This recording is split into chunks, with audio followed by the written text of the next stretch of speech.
ஆச்சி மசாலா. எந்த சமையலும் ருசி தேடும் ரகசியம். 20 ரூபாய்.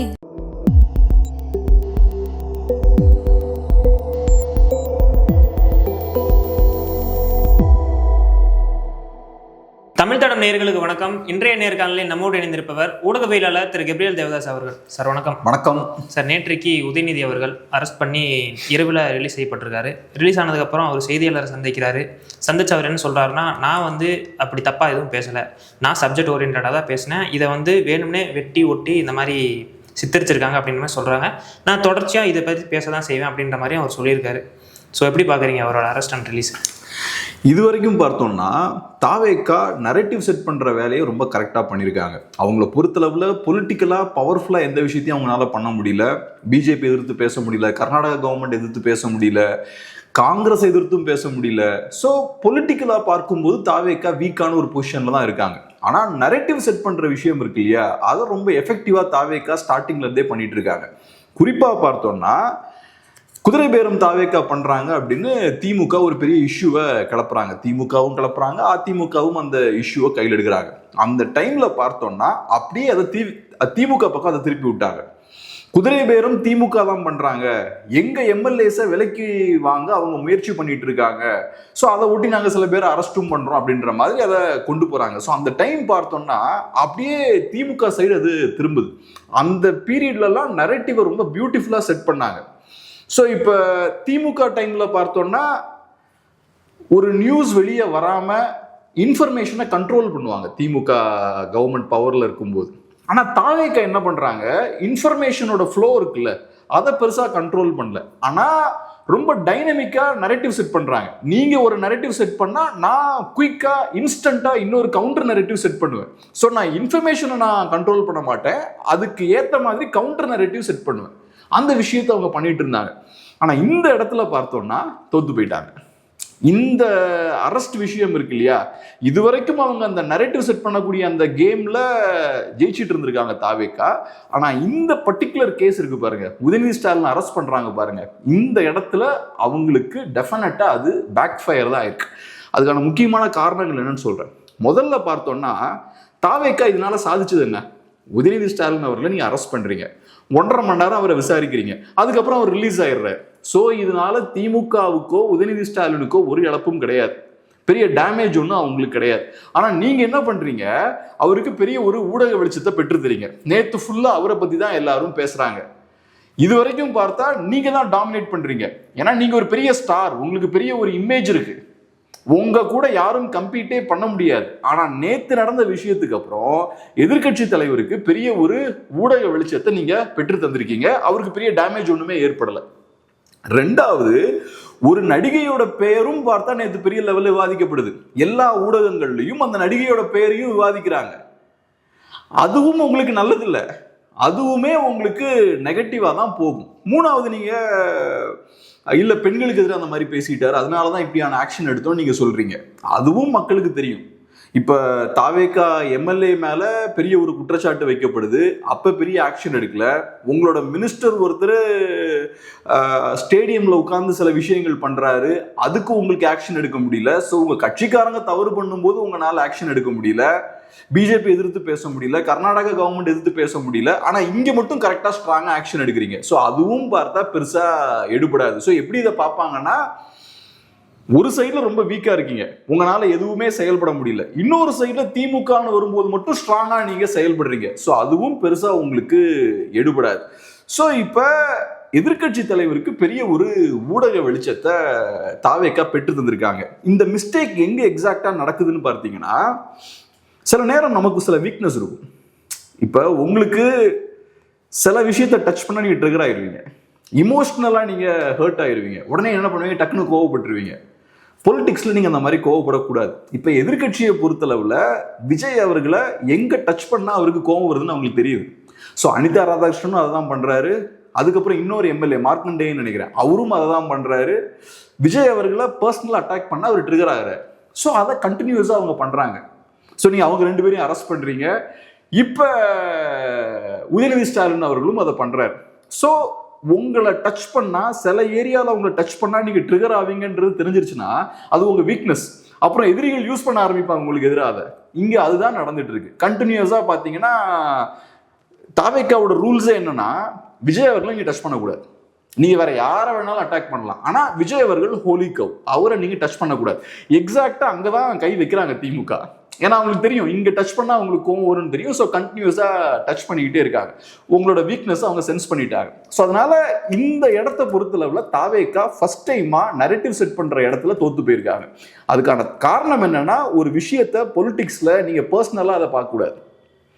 ஒரு விஷயத்தை நீங்க பாக்குறீங்கன்னா, இதை செஞ்சா நமக்கு லாபமா நஷ்டமா அப்படின்னு பார்க்கணும். நேத்து நீங்க அப்படி பார்க்கல, லாப நஷ்ட கணக்கு போட்டிருந்தீங்கன்னா நீங்க அவரை அரெஸ்ட் பண்ணிருக்க மாட்டீங்க. ஏன்னா உங்களுக்கு லாபமே இல்லை இதுல. ஸோ இந்த இடத்துல பார்த்தோம்னா இமோஷனலா அவங்க முடிவெடுக்கிறாங்க. அதனால அது பேக் ஃபயர் ஆயிருக்கு. இன்னொரு முக்கியமான விஷயம் என்னன்னா, நேத்து எந்த மீடியாவும் பெருசா பேசல. இது ரொம்ப முக்கியமான விஷயம். நேத்து பார்த்தோம்னா உதயநிதி ஸ்டாலின் அவர்களை அவரோட நீலாங்கரை ரெசிடென்ஸ்ல அரெஸ்ட் பண்றாங்க. அந்த ஃபுட்டேஜ் எல்லாம் ரிலீஸ் ஆச்சு இல்லையா, அதுல பாத்தீங்கன்னா சபரீசன் அவர்களும் இருக்காரு. இன்ஃபேக்ட் பார்த்தோம்னா சபரீசன் அவர்கள் முக்கியமான ரோல் அங்க பிளே பண்ணிட்டு இருக்காரு. அவரு டாமினன்டான ஒரு பொசிஷன்ல இருக்காரு. பொலிட்டிஷியன்ஸ் ஒரு சைட்ல இருக்காங்க, உதயநிதி ஸ்டாலின் அவர்கள் உட்கார்ந்து இருக்காரு, இன்னொரு சைட்ல போலீஸ்காரங்க இவங்க எல்லாம் இருக்காங்க. அவரு தான் நடுவில் நின்று அதை கோஆர்டினேட் பண்றாரு. ஸோ மோஸ்ட்லி பார்த்தோம்னா போலீஸ்காரங்களோட ஒரு விதமான ஒரு பேச்சுவார்த்தை அவர் தான் நடத்துறாரு. டாமினன்டான ஒரு பொசிஷன்ல இருக்காரு. ஒரு 10 பேர் இருந்தா அவங்க பிஹேவியரா நமக்கு தெரியும்ல, யார் டாமினன்டா இருக்காங்கன்னு. ஸோ இது காட்டுற விஷயம் என்னன்னா, கடந்த சில மாதங்களா குறிப்பா திமுகவோட தோல்விக்கு அப்புறம் சபரீசன் அவர்கள் வீக் ஆயிட்டாரு, சபரீசன் அவர்களை ஓரம் கட்டிட்டாங்க, பெண்ணோட கதெல்லாம் முடிஞ்சதுன்னு பேசிட்டு இருந்தாங்க. நிறைய நியூஸ் பார்த்தோன்னா அந்த மாதிரி வந்தது.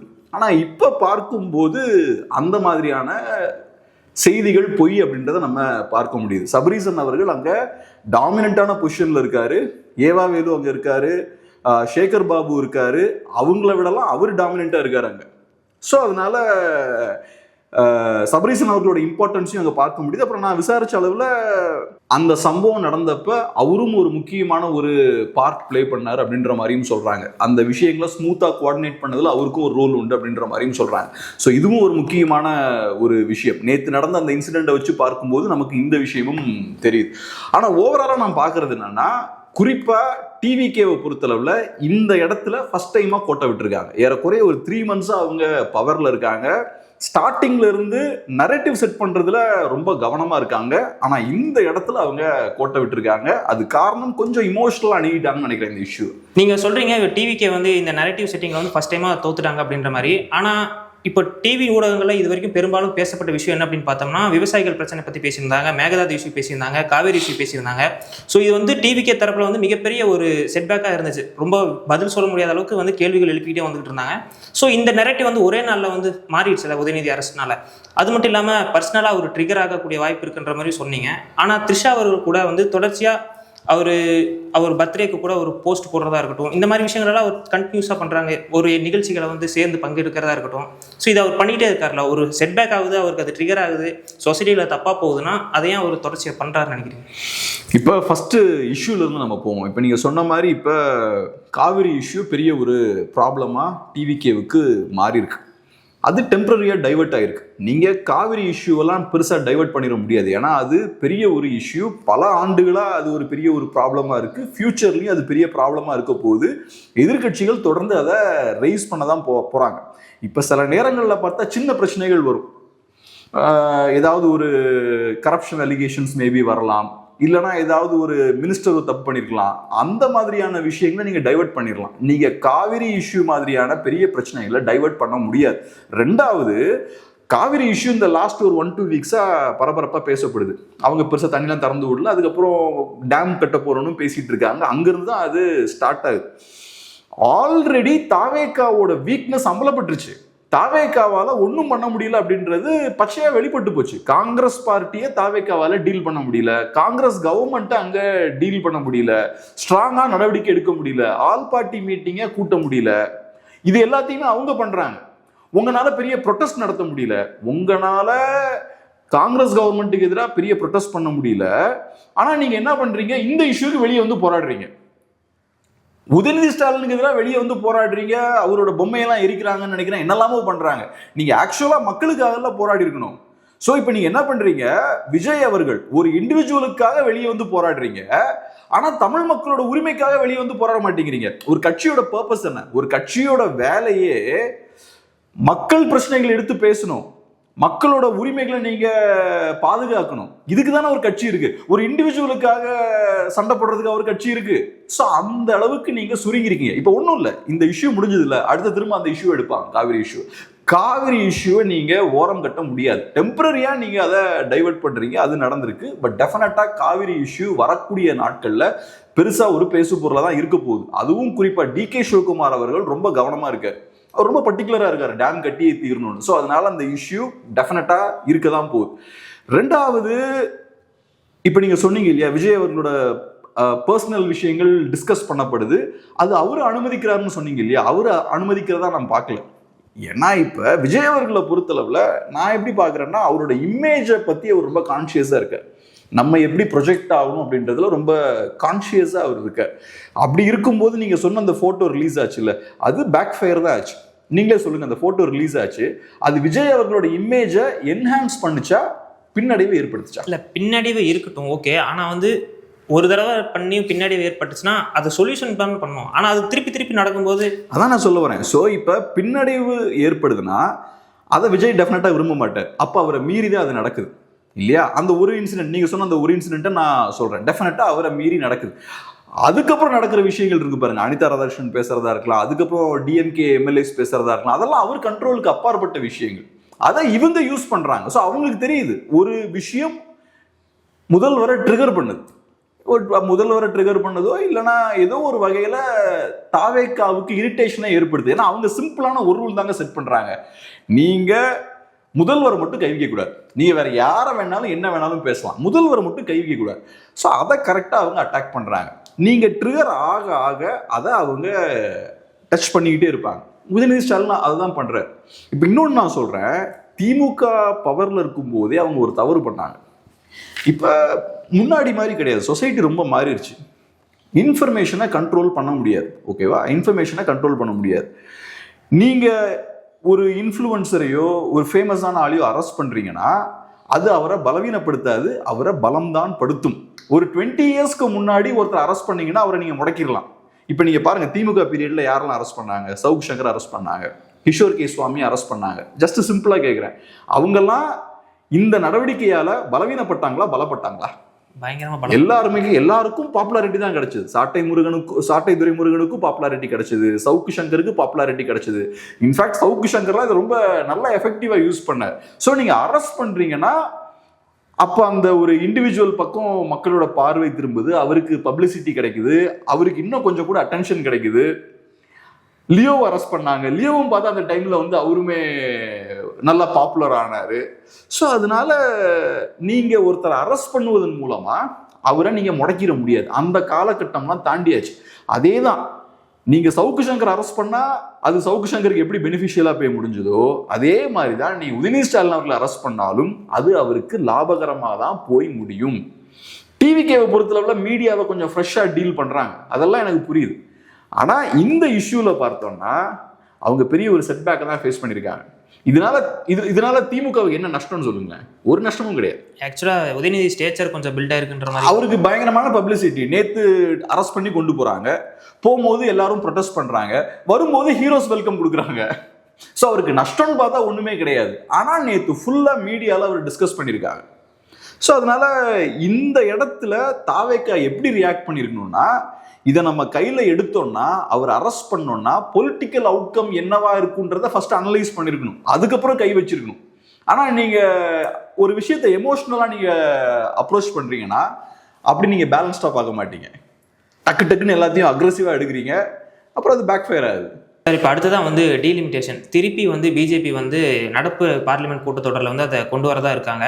ஸோ இப்போ வந்து டிஎம்கேவோட சப்போர்ட் வந்து பெரிதும் வந்து பாஜகவுக்கு வந்து தேவைப்படுது. ஸோ காங்கிரஸ் தரப்புல இருந்தும் அவங்களோட சப்போர்ட்டை வந்து எதிர்பார்க்குறாங்க, பிஜேபி தரப்புல இருந்தும் அவங்க சப்போர்ட்டை வந்து எதிர்பார்த்து பேச்சுவார்த்தை போய்கிட்டு இருக்கிறதா நமக்கு தினத்துக்கு ஒரு நியூஸ் வருது. ஸோ இது சப்போர்ட் பண்ணால் பிஜேபி அதாவது டிஎம்கேக்கு என்ன பெனிஃபிட் கிடைக்கும், சப்போர்ட் பண்ணலை அப்படின்னா என்ன பாதிப்பு ஏற்படுத்தும், இந்த மாதிரி விஷயங்கள் விவாதிக்கப்படுது. இப்போ டீலிமிட்டேஷனை பொறுத்தளவில் டிஎம்கே சம்மந்தப்பட்ட விஷயம் கிடையாது, தமிழ்நாடு சம்மந்தப்பட்ட விஷயம். இப்போ டீலிமிட்டேஷன் வேணுமான்னு கேட்டால் கண்டிப்பாக வேணும் என்னை பொறுத்தளவில். ஆனால் என்ன மாதிரியான டீலிமிட்டேஷன் அப்படின்றது தான் முக்கியமான ஒரு கேள்வி. 66ல டீலிமிட்டேஷன் கொண்டு வராங்க. 61 சென்சஸை பேஸ் பண்ணி டீலிமிட்டேஷனை கொண்டு வராங்க. அப்போ என்ன ஆகுது, நம்மளோட சீட்ஸ் கம்மியாகுது. 41ல இருந்து 39 ஆகுது.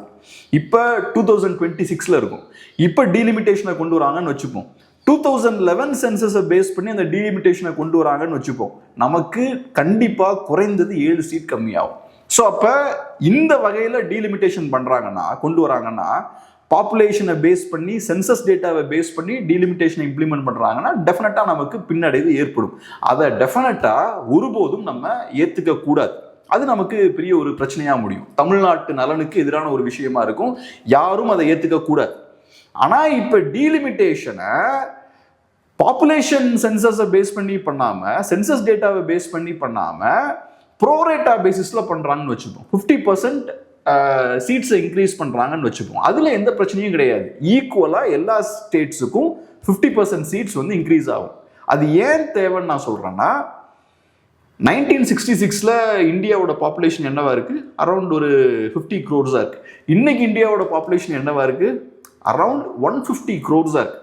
அப்போ இந்தியாவோட பாப்புலேஷன் ஏறக்குறைய 3 times இன்க்ரீஸ் ஆயிருக்கு. அப்போ அதுக்கு ஏற்ற மாதிரி ப்ரொபோஷனலாக எம்பிஸோட எண்ணிக்கையும் இன்க்ரீஸ் ஆகணும்ல.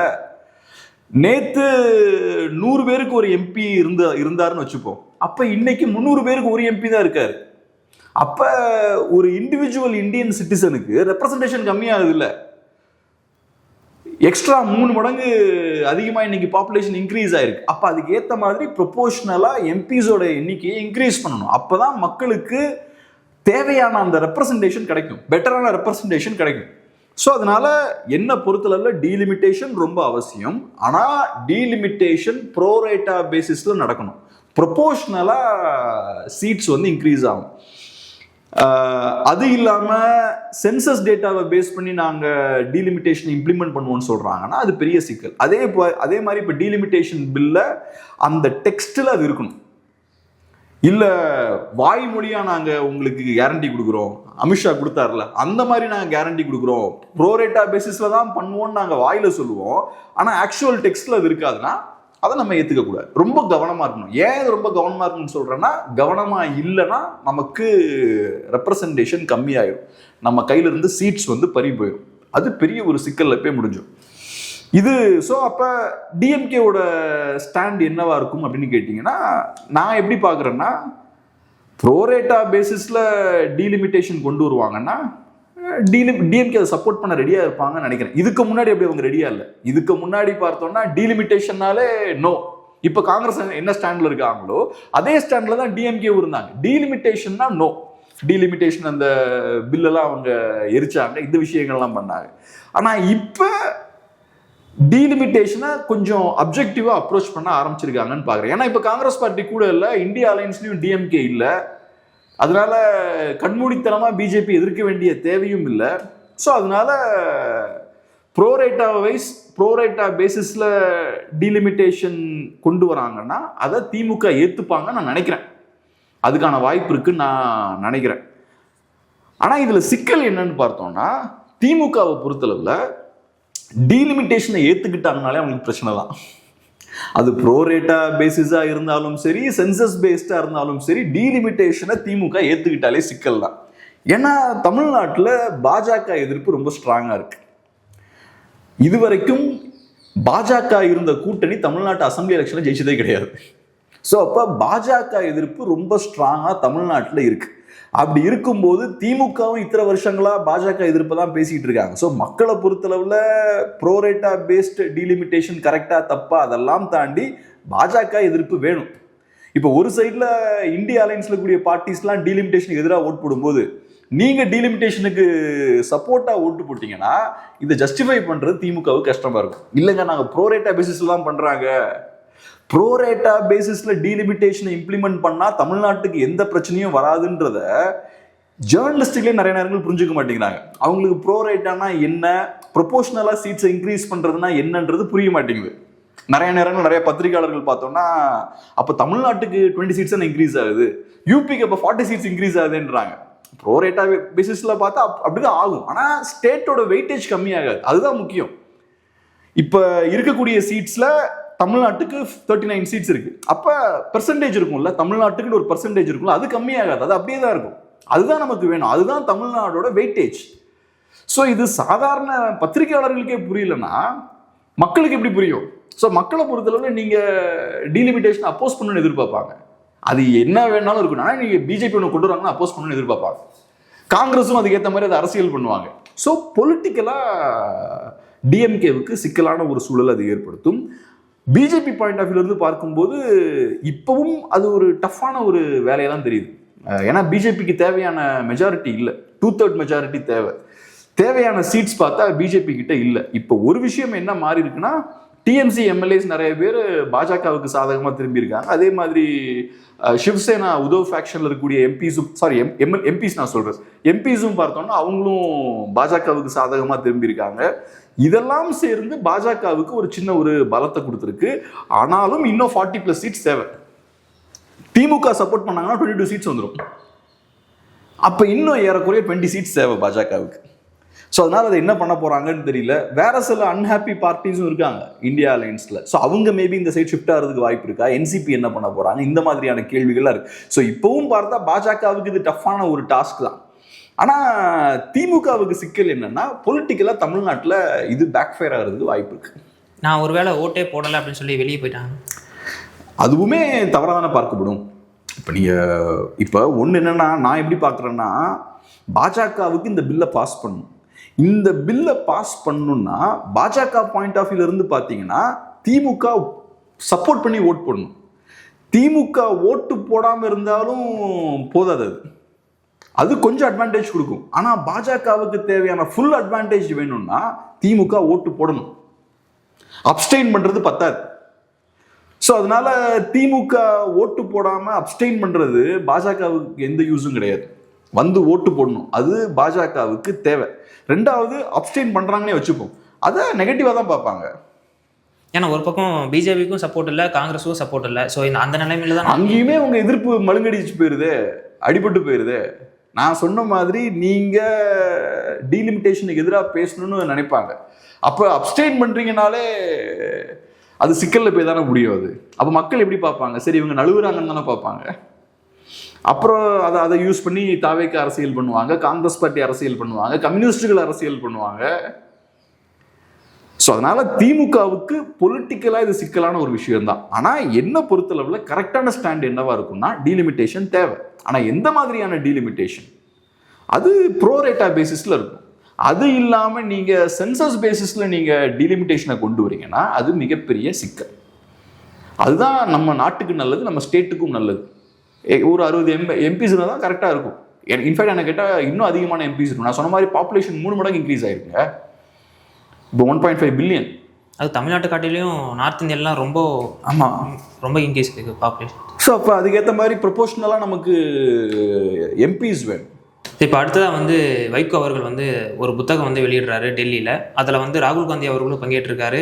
அது போக நம்மளோட தமிழ்நாடு மினிஸ்டர் ராஜ்மோகன் அவர்களும் பங்கேற்றிருக்காரு. உற்சாகமாக பேசியிருக்காங்க துரை வைகோ அவர்கள்லாம். ஸோ எப்படி பார்க்குறீங்க இந்த விழாவை? இதில் முக்கியமான விஷயம் என்னென்னா, வைகோ இன் பார்லிமெண்ட் அப்படின்னு நினைக்கிறேன் அந்த புக்கோட டைட்டில். பார்லிமெண்ட்டில் வைகோ அவர்களோட ஸ்பீச்செல்லாம் கம்பைல் பண்ணி ஒரு புக்காக ரிலீஸ் பண்ணியிருக்காங்க. ஏறக்குறைய 30 இயர்ஸாக அவர் எம்பியாக இருந்திருக்காரு. ஸோ பெரிய வாஸ்ட் எக்ஸ்பீரியன்ஸ் இருக்குது. முக்கியமான ஸ்பீச்செல்லாம் கம்பைல் பண்ணி ஒரு புக்காக ரிலீஸ் பண்ணுறாங்க. இதில் முக்கியமான ஹைலைட் என்னன்னு பார்த்தோம்னா, பெரிய தலைவர்கள்லாம் வந்திருக்காங்க. ராகுல் காந்தி, அகிலேஷ் யாதவ், அப்புறம் ஃபரூக் அப்துல்லா, அப்புறம் சஞ்சய் ராவத், வேற நிறைய சுப்ரியா சூலே, நிறைய முக்கியமான தலைவர்கள்லாம் வந்திருக்காங்க. அப்புறம் ஆஃப்கோர்ஸ் எம்ஏ பேபியா இருக்கலாம், சிபிஐஎம்மோட ஜெனரல் செக்ரட்டரி, அப்புறம் டி ராஜா சிபிஐயோட ஜெனரல் செக்ரட்டரி, இவங்கெல்லாம் வந்திருக்காங்க. பி சிதம்பரமும் அங்கே வந்திருக்காருன்னு நினைக்கிறேன். ஸோ முக்கியமான தலைவர்கள்லாம் வந்திருக்காங்க. அப்புறம் தமிழ்நாட்டில் இருந்து சிஎம் வரல, பட் ராஜ்மோகன் அவர்கள் அமைச்சர் பார்த்தோன்னா அந்த நிகழ்வில் கலந்துருக்கார். இப்போ நீங்கள் கேட்கலாம், வைகோ அவர்கள் ஒரு புக் ரிலீஸ் பண்ணுறாரு, எதுக்கு இவ்வளவு தலைவர்கள் வராங்க? எம்டிஎம்கேவோட ஸ்ட்ரென்த் என்ன? எம்எல்ஏஸ்ன்னு பார்த்தா எம்டிஎம்கேவுக்கு ஒரு எம்எல்ஏஸும் கிடையாது.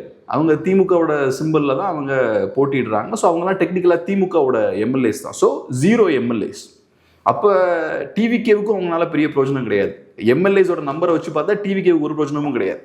சரி, அப்போ லோக்சபாவில் எவ்வளவு, பார்லிமெண்ட்டில் எவ்வளோ எம்பிஸ் இருக்காங்க? ஒரு எம்பி துரை வைகோ மட்டும்தான் எம்பியா இருக்கார். அதுவும் பெரிய நம்பர் கிடையாது. அப்ப இந்த சிறிய கட்சிக்கு ஏன் இவ்வளவு தலைவர்கள் முக்கியத்துவம் கொடுக்குறாங்க? இவங்க எல்லாரும் அசம்பிள் ஆயிருக்காங்க. இது ஏன் நடக்குது அப்படின்ற கேள்வி இருக்கு. இப்ப இது ஆக்சுவலா எம்டிஎம்கே சம்பந்தப்பட்ட விஷயம் இல்லை. அங்க என்ன நடக்குதுன்னா, இந்தியாவில் இருக்கக்கூடிய நேஷனல் பார்ட்டிஸ் அப்புறம் மற்ற பார்ட்டிஸ் இருக்காங்கல்ல, அந்த பார்ட்டிஸோட டிவிகேவை கனெக்ட் பண்றாங்க. இப்ப டிவிகே இன்னும் இந்தியா அலைன்ஸ்குள்ள ஃபார்முலா வரல, இன்ஃபேக்ட் கிட்டே வரல அவங்க. ஸோ அப்படி இருக்கும்போது டிவிகேவை உள்ள கொண்டு வரணும். இப்ப டிஎம்கே இந்தியா அலைன்ஸ் விட்டு வெளியே போயாச்சு. டிஎம்கே முக்கியமான ஒரு இந்தியா அலைன்ஸ் பார்ட்டியா இருந்தாங்க. 22 சீட்ஸ் அவங்க கிட்ட இருக்கு. சாலிடா தமிழ்நாட்டில் இருக்கக்கூடிய எல்லா சீட்ஸுமே இந்தியா அலைன்ஸுக்கு போய்கிட்டு இருந்தது. 39 சீட் சாலிடா இங்கிருந்து அங்கே போயிட்டு இருந்தது. இப்ப பெரிய ஒரு அடி விழுந்திருக்கு. இப்ப டிஎம்கே வெளியே வந்தாச்சு. டிவிகேவை அந்த இடத்துக்குள்ள கொண்டு வரணும். ஸோ அப்ப இவங்க 2 பேரையும் சேர்க்க வேண்டிய கட்டாயம் இருக்கு.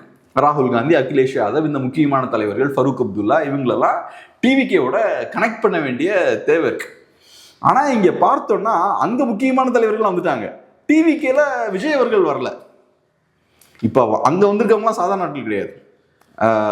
ராகுல் காந்தியோ, அகிலேஷ் யாதவோ, அப்புறம் சுப்ரியா சூலேவோ, இவங்கெல்லாம் சாதாரண நாட்கள் கிடையாது. இங்க இருந்து போன ஆள் பார்த்தோம்னா ராஜ்மோகன் தான் போயிருக்காரு. ராஜ்மோகன் டிசிஷன் மேக்கர் கிடையாது. ஸோ அதனால அந்த முயற்சிகள் போய்கிட்டு இருக்கு. வைகோ அவர்களும் அந்த வேலையை பார்க்குறாரு. இங்க இருந்து தான் வைகோ அவர்களுக்கு முக்கியத்துவம் கிடைக்குது. டிவிகேவுக்கும் வைகோ மாதிரியான ஒரு ஆள் தேவை. மீடியேஷன் ஒர்க் பண்றதுக்கு வைகோ மாதிரியான ஒரு ஆள் தேவை. தமிழ்நாடு சார்பாக அங்க இருக்கக்கூடிய மற்ற கட்சிகளோட கனெக்ட் ஆகிறதுக்கு வைகோ மாதிரியான ஒரு ஆள் தேவை. ஏன்னா 30 இயர்ஸ் எக்ஸ்பீரியன்ஸ் இருக்கு அவருக்கு அங்க பார்லிமெண்ட். அதே மாதிரி அங்க இருக்கக்கூடிய கட்சிகளுக்கும் ஒரு மீடியேட்டர் தேவை. தாவேக்காவை உள்ள கொண்டு வரதுக்கு ஒரு ஆள் தேவை. ஸோ அந்த ரோலை தான் எம்டிஎம்கே பிளே பண்றாங்க. அதை தாண்டி பொலிட்டிக்கலா எம்டிஎம்கேவால இந்தியா அலைன்ஸுக்கும் ஒரு பிரச்சனை கிடையாது, டிவிகேவுக்கும் ஒரு பிரச்சனமும் கிடையாது. டிவிகே இப்ப கஷ்டப்பட்டு எம்எல்ஏஸ்லாம் உள்ள கொண்டு வரக்கூடிய முயற்சிகளில் ஈடுபட்டு இருக்காங்க. இந்த காலகட்டத்தில் எம்டிஎம்கேவை அலைன்ஸ்ல சேர்க்கிறாங்க. எம்டிஎம்கேவால ஒரு பிரச்சனமும் கிடையாது, 0 எம்எல்ஏஸ் தான். ஆனா டிவிகேவுக்கு இந்த வகையில எம்டிஎம்கேவால ஒரு பிரயோஜனம் இருக்கு. ஸோ அதனால இப்ப பார்த்தோன்னா இது முக்கியமான ஒரு நிகழ்வு. ஆனா டிவிகேவுக்கு இப்ப பயம் என்னன்னா, டிவிகேவால பாஜக எதிர்த்து ஒரு வார்த்தை பேச முடியல. நீட் விவகாரத்துல பார்த்தோம்னா இப்ப பட்ஜெட்ல கூட நீட்டுக்கு எதிராக தான் பேசுறாங்க. ஆனா பாஜகவுக்கு எதிராக பேச முடியல. நீட் விவகாரம் நடந்துட்டு இருக்கு, சிஜேபி ப்ரொடெஸ்ட் போகுது, பாஜக மேல ஏகப்பட்ட அழுத்தங்கள் போடுறாங்க. அப்பவும் பார்த்தா டிவிகேவால ஃபுல் அக்ரஷனோட அங்க திரும்ப முடியல. அதே மாதிரி காங்கிரஸுக்கு எதிராகவும் பேச முடியல. அஃப்கோர்ஸ் காங்கிரஸுக்கு எதிராக பேச முடியாது, ஏன்னா காங்கிரஸ் இல்லைன்னா இங்கே கவர்மெண்ட் கொலாப்ஸ் ஆயிரும். காங்கிரஸுக்கு எதிராகவும் பேச முடியல, கர்நாடகா கவர்மெண்ட்டுக்கு எதிராகவும் பேச முடியல. ரொம்ப வீக்கான ஒரு பொசிஷன்ல இருக்காங்க. ஸோ அப்படி இருக்கும்போது தாவேகா இந்தியா அலைன்ஸ்குள்ள வந்துட்டாங்கன்னா பாஜகன்ற பெரிய ஒரு எதிரியை அவங்க ஃபேஸ் பண்ணும். பாஜக நீங்க வெளியே இருக்க வரைக்கும் உங்களை பாசிட்டிவா பார்ப்பாங்க, உங்க பக்கம் அவங்க திரும்ப மாட்டாங்க. ஆனா நீங்க இந்தியா அலைன்ஸ்குள்ள போய் காலை வச்சுட்டீங்கன்னா நீங்க பாஜகவோட எதிரியா மாறிடுவீங்க. ஸோ அதனால தாவேகா யோசிக்கிறாங்க. தாவேகாவுக்கு இப்போதைக்கு அது ஆக்சுவலா ஒரு வீக்கான பார்ட்டி தான். அவங்க கிட்ட கவர்மெண்ட் இருக்கு, கவர்மெண்ட்ன்ற அந்த பெரிய மிஷினரி அவங்க கையில இருக்கு. பட் அதை தாண்டி தாவேகான்ற பார்ட்டி எடுத்துக்கிட்டீங்கன்னா திமுகவை திட்டுறதை தவிர வேற எதுவுமே அந்த கட்சியால பண்ண முடியாது. அந்த கட்சியோட மினிஸ்டர்ஸையோ எம்எல்ஏஸோ கூட அவங்களால கண்ட்ரோல் பண்ண முடியாது. ஏன்னா அவங்க கிட்ட மெஜாரிட்டி இல்லை.